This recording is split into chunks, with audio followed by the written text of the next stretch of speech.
Welcome, Athena, to the Schoolio podcast. Thank you for having me. I'm so excited.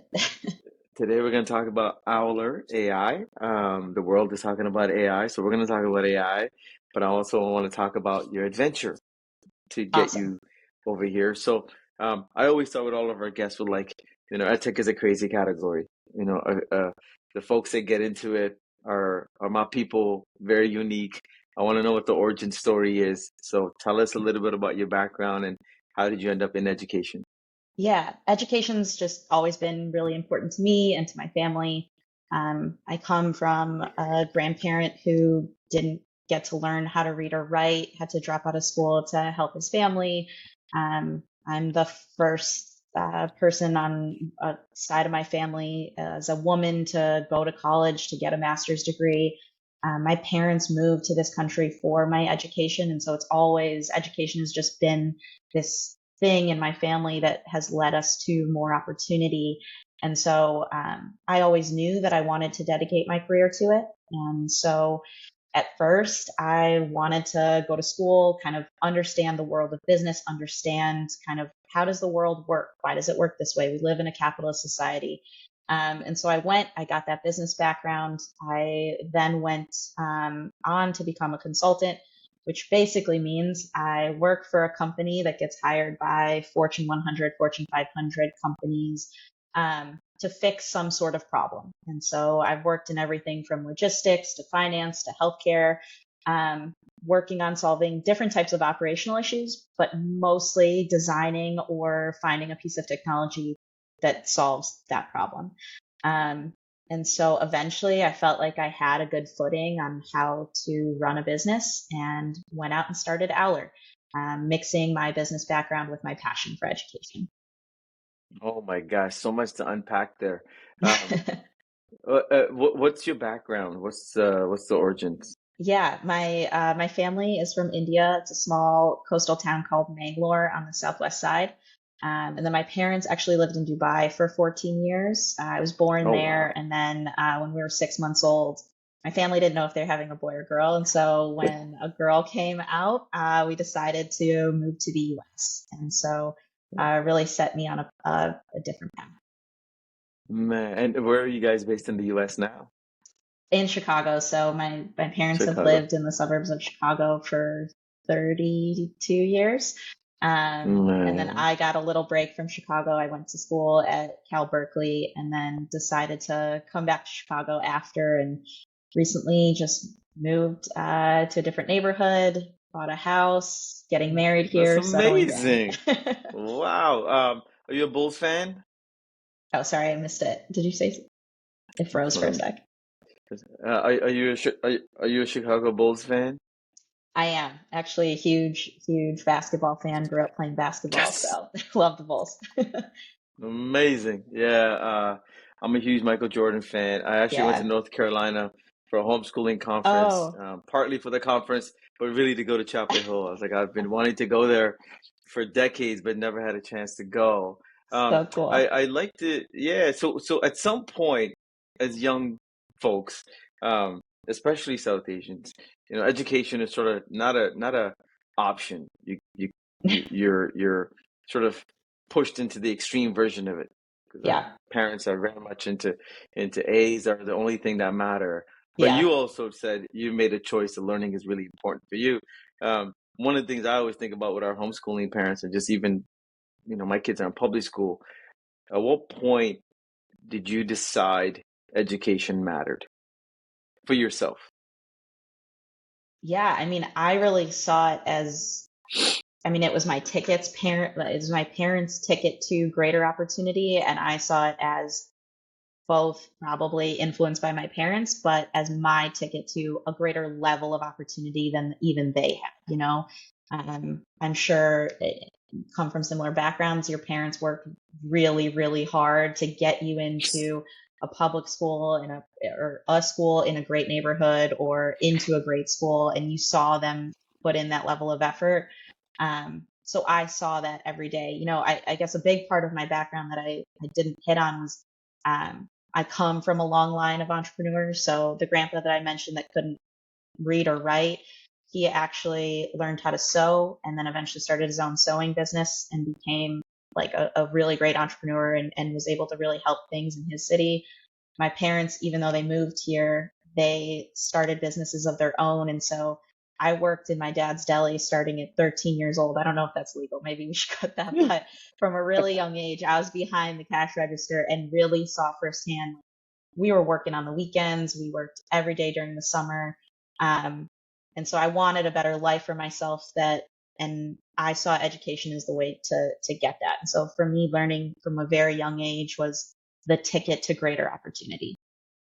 No, I love that. And don't worry, my daughter has been my QA for years now. And like, listen, dude, I'm building a tech company. You have to QA. This is the job, Yeah. and it's not paid. Yeah, exactly.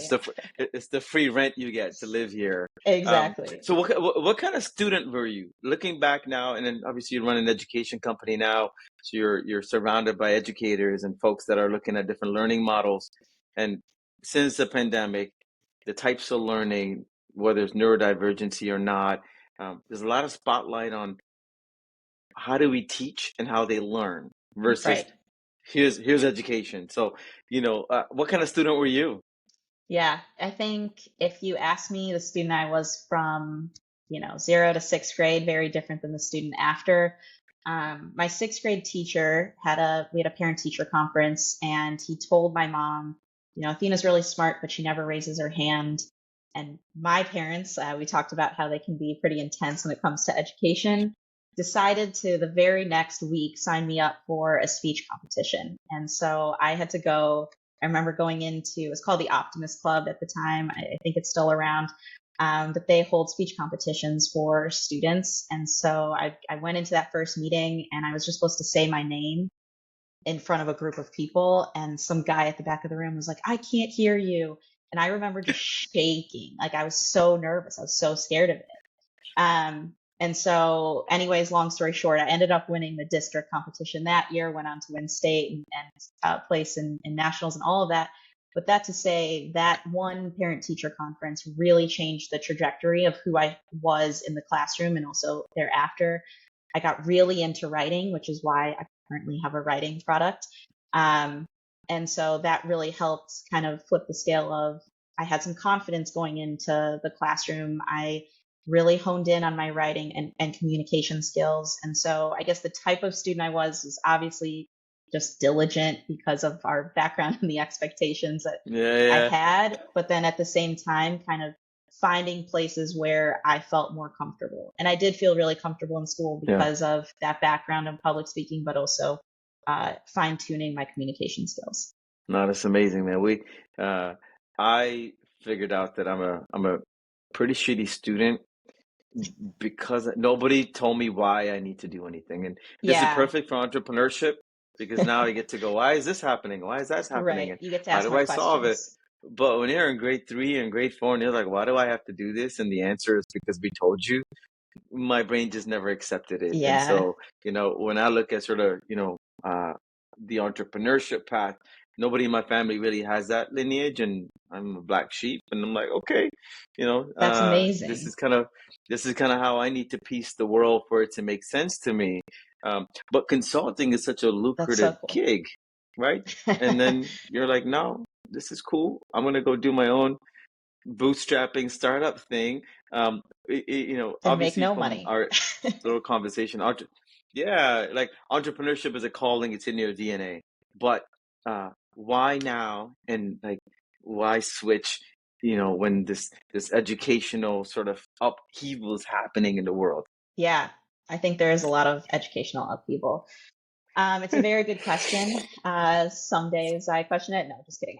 For the most part, I am I'm actually much happier working in education than I was in consulting. And that's not a knock on consulting, but consulting was great for giving me a lot of variety. I saw a bunch of different industries. I solved so many different types of problems, and it was mentally a great exercise. You get to the point where you reach a certain level in consulting where you look up to the people, the managers above you, and say, "Do you?" And I kept asking myself, "Do I want to do that job?" And the answer wasn't necessarily yes. I was getting variety, but I wasn't doing something that I felt was socially impactful.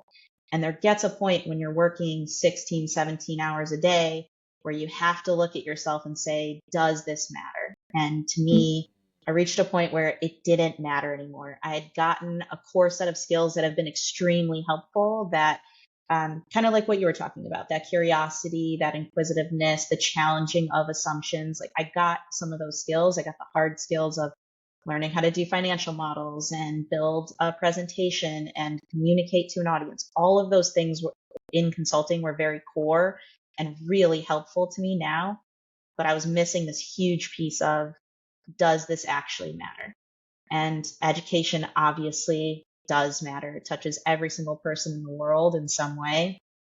And I obviously saw that there was a lot of upheaval and I wanted to make it better. And so I wake up every day now truly Yeah. excited to sit at my desk and work on this problem. And I can't necessarily say it was always the same in consulting.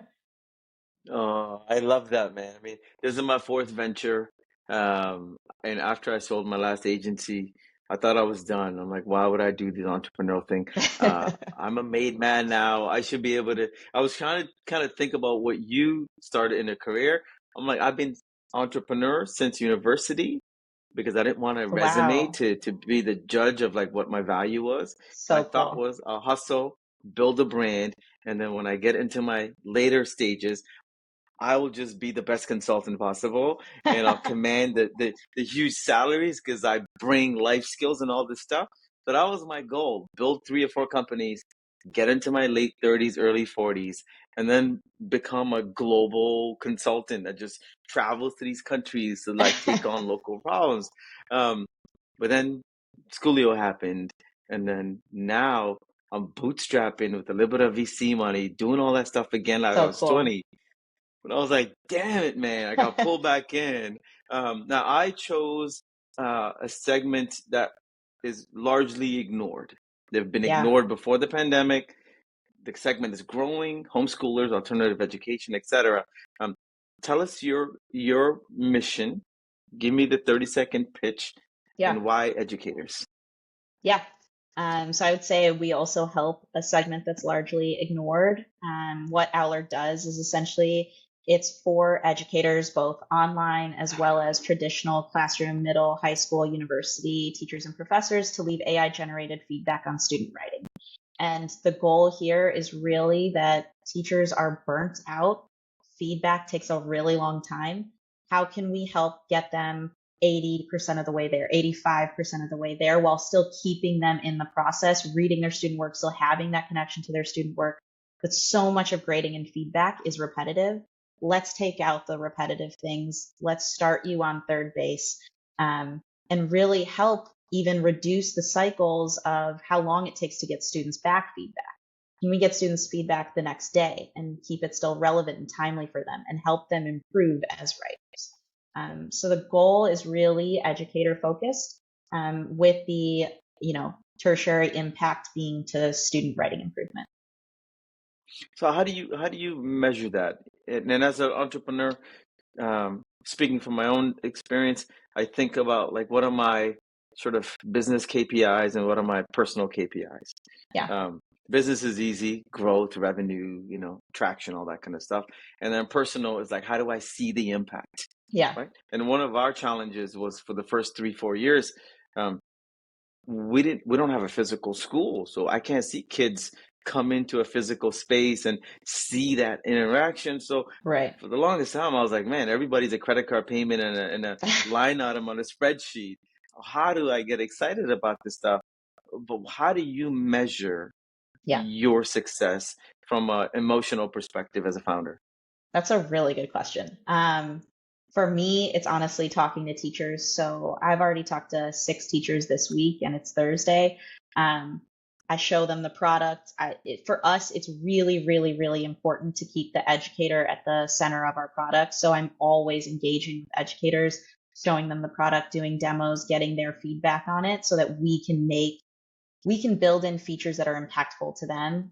And the best thing ever that kind of keeps me going is we get to the review screen where you're able to see the student's essay and the Owler feedback, and we highlight where in the essay the student addressed each piece of the feedback, and that like blows teachers' minds. And it's That's so awesome. impactful for us. Yeah, it keeps me going because it's like, you work really hard. Like you said, you can get caught up in numbers and traction and KPIs and all of that stuff.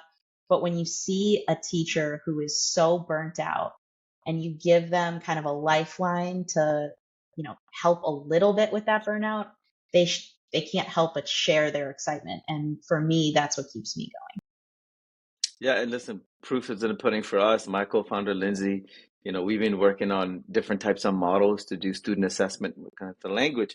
Math and some of the other stuff is easy. It's a going. multiple choice, drag and drop. But I remember sending her the link, and instantly my Slack message was blowing up. She's like, "This Yeah. is so crazy. We got to figure out how to partner with these guys." And so, it's not just a comment. I've seen it, guys. If you're watching this video. Um, can we geek out a tiny bit from like a business 101? Because I've got Yeah. a bunch of entrepreneurs that follow me. Without giving away the secret sauce in a minute or so, how did you go from concept to market validation, figuring out your TAM, and like going forward? Yeah. Yeah, it's a really great question. So I had the idea way back in 2019, and then obviously ChatGPT comes out, and I'm like, I have to start this company. This gave us a real way to do this in a high quality way. My co-founder is a PhD in machine learning. We built the back end in July of last year, and we just had teachers volunteer to give us some samples and their prompts, and we would run it through our back end and send it back to them. So this was July. We were just doing this really manually. We'd send it back to them and say, how does this look? Is this the type of feedback you'd like? And we constantly kept getting feedback from real teachers on the quality of our work. Um, then we launched a full like platform in October, given all that feedback, given all the changes we made to our back end. We launched a real scrappy MVP in October and really launched a full beta that I would say like had the full user flow. You were able to create your assignments, give us your essays, review the work on our screen, edit any of that information, and send it back to the student. So full user flow that launched in January, and we've been monitoring, okay, how much are they editing, how much are they using this feature and that feature, and fine tuning kind of as we've gone. And when we launched in January, we were getting some inbound input or calls essentially from online schools, online universities, online tutors saying, hey, can we be an API integrator? Can we integrate with you and just have you dump feedback essentially into our LMS? And we're like, yeah, that's actually a really easy thing for us to do. And we found this other market that's been really helpful for us to kind of reach a larger audience. So Schoolio's got 7,000 students. We have an online university with 97,000 students, and it'd be really hard for me to get 97,000 essays through our system going school by school or teacher by teacher. And so that's definitely been a great business unit for us as we continue to serve kind of teachers and schools in the middle, high school, and university levels. So that's Man, kind I of love how we that. got there. I love that, man. And Schoolio sort of started in that same 2019 energy level, and we've had a handful of pivots. Like today's Yeah. business plan is very different from Yeah. what we imagined. And pivoting is always tough because you can't predict if what you're walking away from is really what you should be walking away from. So the thing you're Hmm. looking around the corner. Do you have uh, mentors and coaches and team around you? What is your sort of safety net like? Yeah, for sure. So from like a more of a business angle, I went to University of Chicago Booth, got my MBA, and through that competed in their big entrepreneurship challenge is called New Venture Challenge. So the professors there who've seen a ton of entrepreneurs go through that program have been great mentors for me and really helped me kind of on the business side of things, orient myself and give me connections to other entrepreneurs who have been through similar situations. So that's been a great help. We went through Generator, which is a VC firm. They have a free accelerator program called G Beta.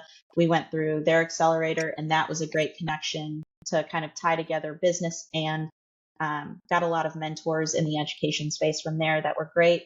and then have been able to kind of build a community of educators that help us design and keep the product going. So we've been doing some pilots here in the Chicago area and some in New York that really give us a constant influx of teacher feedback. So that really helps us kind of orient ourselves around the business. I love that. So last two questions. This has been very insightful. Thank you.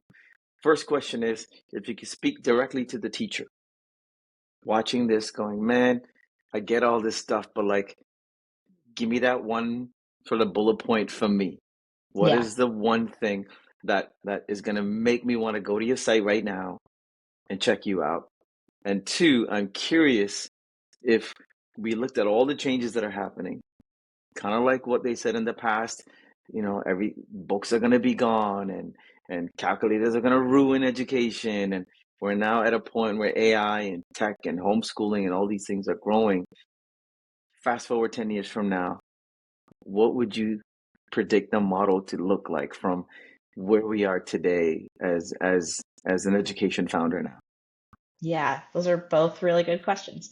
On the first one, I would say if I'm speaking directly to the educator, I want to say your job is really, really difficult. I am teaching a writing class for the first time, and it is very difficult to do what you do in the classroom and then leave the classroom and have a pile of papers that you need to grade. The reason to go to the website is because it is teacher focused. You'll see it in the features that we have, but I would say the thing that sets us apart is how easy we make it to review the essay and the quality of the feedback that we leave. I think that is a true differentiator. Our goal is to save you time, and so to do that, we needed the quality of the feedback to be very high. So that's my spiel to the educators, and I'd add thank you so much for what you all do because it is truly so difficult. That's what I'll say for the educator piece. And then your other question of, what does education look like in 10 years where we're going? I think we're going to have like full AI enabled learning management systems. And so it's not just going to be grading, but it's going to be lesson planning.